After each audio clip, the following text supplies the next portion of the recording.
Welcome to சித்தூஸ் clip Tamil. இன்றைக்கி ஒரு சூப்பரான சுவையான மத்தி மீன் குழம்பு தான். மத்தி மீன் நல்லா இன்றைக்கி ஃப்ரெஷ்ஷான மீனாக கிடச்சிது. நல்ல பெரிய பெரிய மீன். அப்போ ஒரு 1/2 கிலோ குழம்பு வச்சேன், ஒரு 1/2 கிலோ வறுத்தேன். சிலவங்க என்ன பண்ணுவாங்க, மத்தி மீன் வாங்கினா குழம்பு மட்டும்தான் வைப்பாங்க. ஏன்னா முள் அதிகமாக இருக்கும், வறுக்க வேணான்ட்டு. அதுக்கு ஏதாவது சதை மீன், கறி மீன் வாங்கி அதை தனியாக வறுப்பாங்க.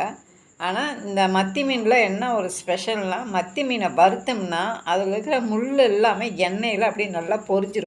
மத்தி மீன் பார்த்திங்கன்னா வால் மட்டும்தான் லைட்டாக வெட்டியிருக்கேன். மீன் கொஞ்சம் பெருசாக இருக்கனால இடையில 2-3 கட் கொடுத்துருக்கேன்.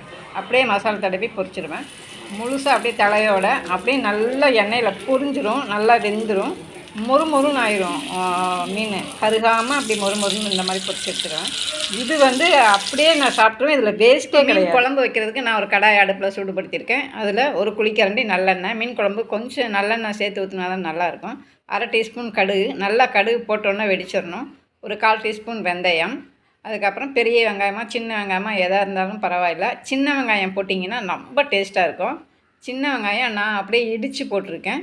கூடவே கருவேப்பிலை இலைகளையும் போட்டிருக்கேன். ஒரு 7-8 பல் பூண்டு அப்படியே முழுசாக உரித்து போட்டு அதோட நல்லா ஒரு வதக்கிக்கலாம் எண்ணெயில். தக்காளி ஒரு 2 சின்ன தக்காளி தான். நம்ம புளிப்பு டேஸ்ட்டுக்கு தான் நம்ம புளி ஃபுல்லாக மீன் குழம்புனாவே நம்ம புளி தான் ஊற்ற போகிறோம். அதனால தக்காளி அந்த டேஸ்ட்டுக்காக ஒரு 2 தக்காளி அப்படியே பிசைஞ்சு விடுறேன். இப்போ நான் சேர்த்துருக்கிற அந்த சின்ன வெங்காயம், தக்காளி இதெல்லாமே அப்படியே எண்ணெயில் போட்டு வதக்காமல் பச்சையாக அப்படியே நீங்கள் மிக்சியில் போட்டு அரைச்சி அப்படி கரைச்சி ஊற்றுனீங்கனாலும் மீன் குழம்பு சூப்பராக இருக்கும். ஆனால் எங்கள் வீட்டில் அரைச்சி வச்சு சேராது, அதனால நான் இப்படி போட்டிருக்கேன். மஞ்சத்தூள் ஒரு சிட்டியை மஞ்சத்தூள் போடுறேன். குழம்பு மிளகாய் தூள் நம்ம மீன் எவ்வளோ இருக்குது, நம்மளுக்கு எவ்வளோ குழம்பு வேணும் அப்படின்னு நம்ம ஒரு இது வச்சுருப்போம்ல, அதுக்கு தகுந்த மாதிரி நான் மிளகாப்பொடி சேர்த்துக்கிறேன். பத்தலைனாலும் நம்ம போட்டுக்கலாம் பின்னாடி. மீன் குழம்புல என்ன ஒரு ஸ்பெஷல்னால், நம்ம குழம்பு கொதித்து இறக்கி பரிமாறுறதுக்கு முன்னாடி வரைக்கும் ஏதாவது பத்தலைன்னா கூட சேர்த்துக்கலாம். இப்போ நான் புளி தண்ணி சேர்த்துக்கிறேன். புளி நான் ஒரு கைப்பிடி புளி, ஒரு 50 கிராம் புளியை நான் கரைச்சி ஊற்றுறேன். நமக்கு எவ்வளோ மீன் குழம்பு தேவையோ அவ்வளோ தண்ணி நம்ம புளியில் போட்டு கரைச்சிக்கலாம். புளியோட அளவு என்னமோ 50 கிராம் தான்.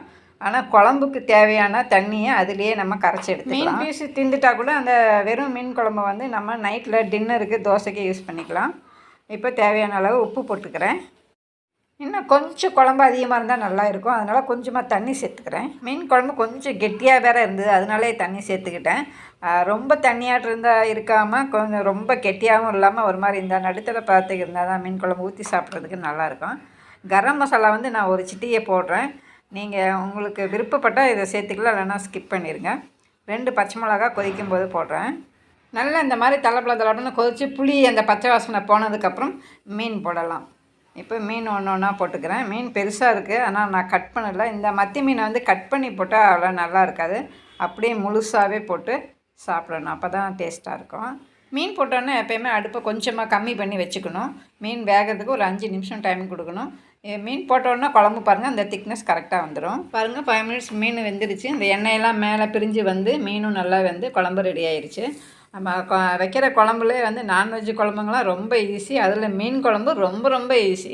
ஒரு சூப்பரான சுவையான மீன் குழம்பு ரெடி ஆயிடுச்சு. நீங்களும் இதே மாதிரி ட்ரை பண்ணி பாருங்கள். தேங்க்ஸ் ஃபார் வாட்சிங்.